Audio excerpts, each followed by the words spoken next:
Census Bureau releases its 2010 state population totals tomorrow, and one state in particular could be impacted economically by those new numbers, Ohio. Joining me now from Cleveland is economist Ned Hill, Dean of the College of Urban Affairs at Cleveland State University. Dean Hill, welcome to Bloomberg Television. Thanks so much for joining us. It's a pleasure to join you. Dean, before we get into specifically the state of Ohio, let's talk a little bit about reapportionment and what it means. What we're talking about here is about $400 billion in annual funding, correct? Absolutely right. Talk to us then about the significance of what that means if you have migrations or if you have changes in demographics.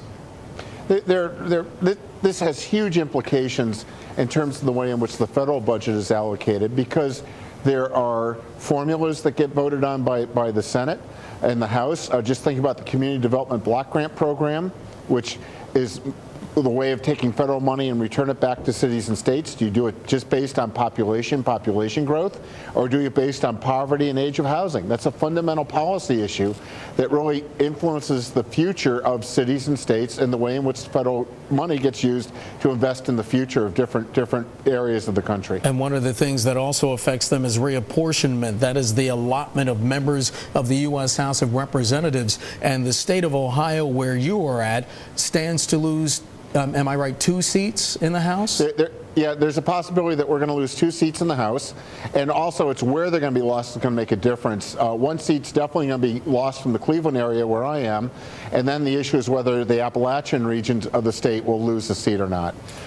The growing parts of the state are more in the center and southwest, and so the fight within the state will be north-south, Democrat, Republican. Dean, about how many states are expected to lose representation? You know, I didn't do the count this morning when I looked at the map, but I believe it's around 7 or 8 states. But right now, I'm guessing on camera, which is never a good thing to do. That's fine, sir. Talk to us then what this means about electoral politics, because coming up in the presidential election in 2012, this could have a huge impact. It'll have a very large impact because it affects the Electoral College as well. I know the state of Texas is slated to pick up 4 seats. California, interestingly enough, is not picking up a seat, but the Intermountain West is.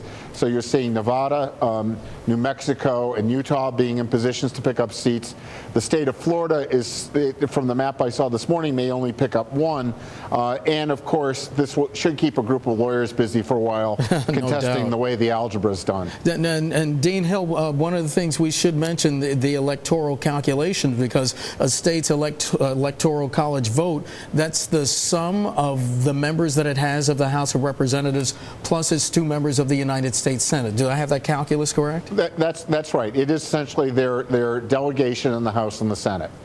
When we're talking about electoral politics, we are talking about folks who eventually will have the final say. That probably became more apparent during Bush v. Gore, when people say that, you know, folks go to the polls and they have that popular vote, but then when you have your electoral college vote, you are legally bound because you have made a commitment to vote for a particular candidate.